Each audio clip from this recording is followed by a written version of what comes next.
त्याचबरोबर ज्येष्ठ नागरिक संघाचे सेलचे अध्यक्ष आदरणीय सुरेशजी विखेते यांना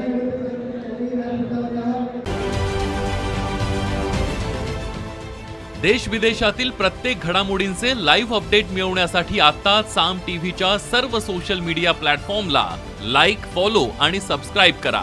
तसंच सर्व नोटिफिकेशनसाठी बेल आयकॉन प्रेस करायला विसरू नका।